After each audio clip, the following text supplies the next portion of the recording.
अल्लाहुम्मा सल्लि अला सय्यदना व नबियना व मौलाना मुहम्मदिन व आलिहि व असहाबिहि व बारिक व सल्लिम। हिकड़ी लड़ाई में हिकड़े काफर सां हज़रत अली जो मुक़ाबिलो थियो आहे। अली अल मुर्तज़ा हुनखे वॾे ज़ोर सां वॾी ताक़त सां वॾी जाखोड़ खां पोइ दसियो। काफर बि ताक़त वारो हो, छो त जिस्मानी ताक़त या अलाह साईं जी ॾाता इहे कोन्हे को त रुॻो मुस्लमान खे मिलंदी आहे, काफ़रनि खे बि मिलंदी आहे, मुस्लमान खे मिलंदी आहे जंहिंखे ख़ुदा जिस्मानी ताक़त अता फरमाए।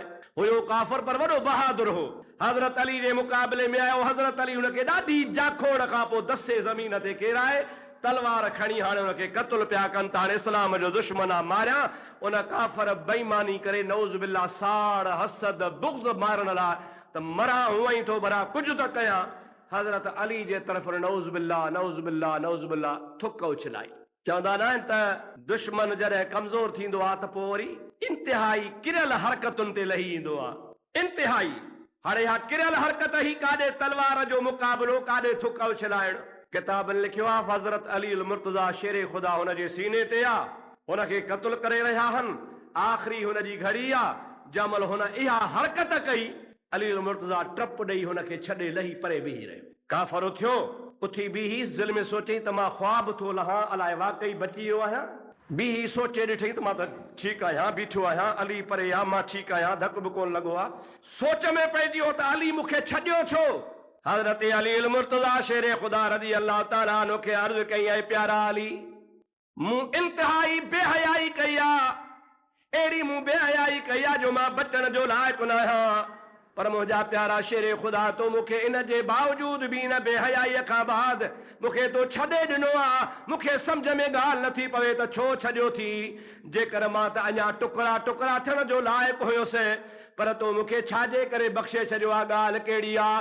अली अल मुर्तज़ा फरमाइनि था, ॻाल्हि ॿुधो, तुंहिंजो ऐं मुंहिंजो जहिड़ो न को बाग़ ते आहे, न को बनीअ ते आहे, न को माल ते आहे। तुंहिंजो मुंहिंजो जहिड़ो न को पाणीअ जे वारे ते आहे, न को ॾेती लेतीअ ते आहे, न को कर्ज़ पखे ते आहे। तोसां जंगिया लड़ाई आहे या तुंहिंजी मूंसां लड़ाई आहे, त अल्लाह जे दीन जे सरबुलंदीअ जे लाइ मां तोखे इन जे लाइ दसियो त तूं किरंदे मरंदे काफ़र खुटंदो, मुहम्मद जो दीन बुलंद थींदो।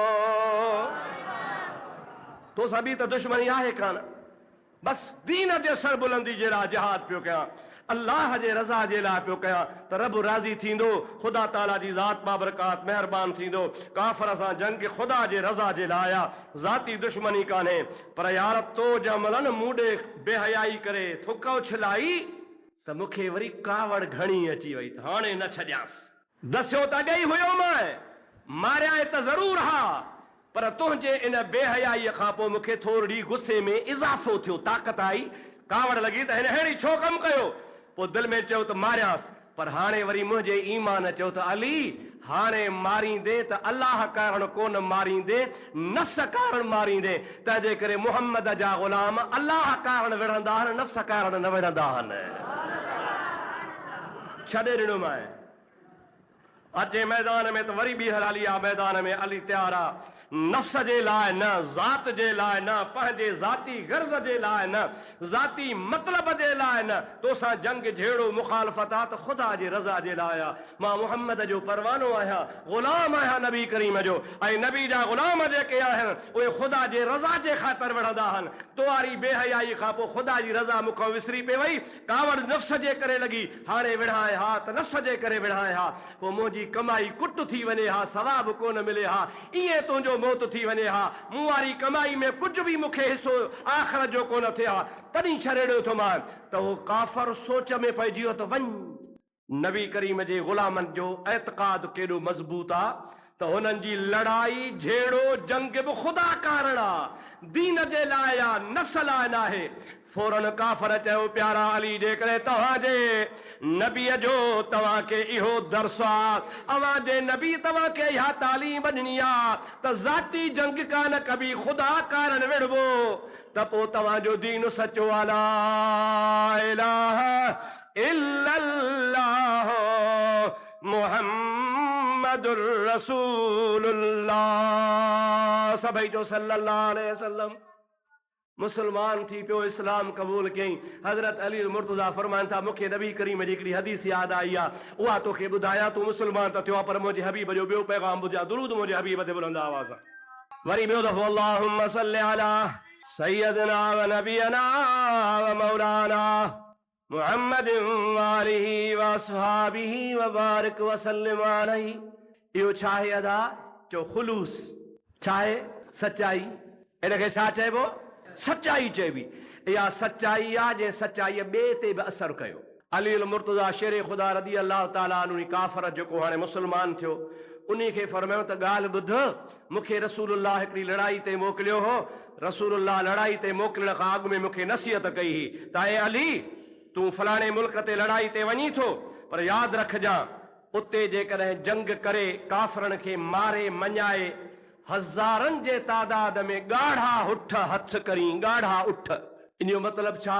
त गनीमत जो माल जंग जे दौरान, वेढ़ जे दौरान हथ अचे, वो अल्लाह ताला नबी करीम खे ऐं नबी करीम जे उम्मत खे खाइण जाइज़ कयो। साम्हूं काफ़र आ, हेॾो मुस्लमान आ, लड़ाई लॻी, काफ़रनि खे शिकस्त मिली ऐं काफ़रनि जो जेको बि माल हथ आयो, इहो अॻियनि उम्मतुनि ते बि ईअं हुयो, पर अॻियां उम्मती उहो माल हथ करे साड़े छॾींदा हुआ।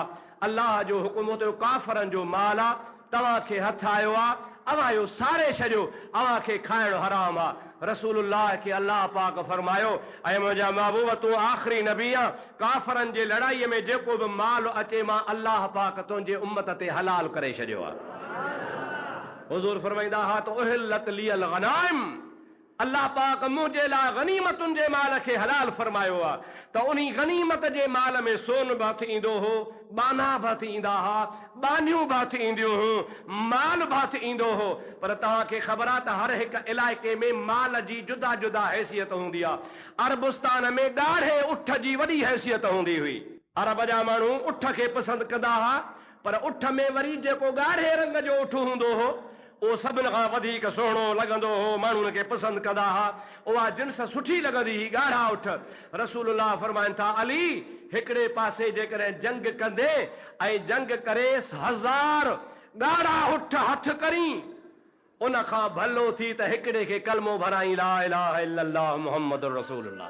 ॻाढ़नि उठनि 1000 ॻाढ़नि उठनि हथ करण खां हिकिड़े माण्हूअ खे जेकॾहिं तो कलमो भरायो, इस्लाम ते आंदो, कुफ्र खां बचाए मां महबूब मोहम्मद करीम जो उम्मती बणायो, वो 1000 उठनि खां उहो हिकिड़े मुस्लमान थियणो, कलमे भरींदड़ जो हिकिड़ो दीन में दाख़िल थियणो, हिकिड़े जो दीन में दाख़िल थियणु, इहो हुन खां वधीक बहितर आहे। इन मज़ा बि मालूम थियो त इस्लाम जो प्रोग्राम अमन वारो प्रोग्राम आहे।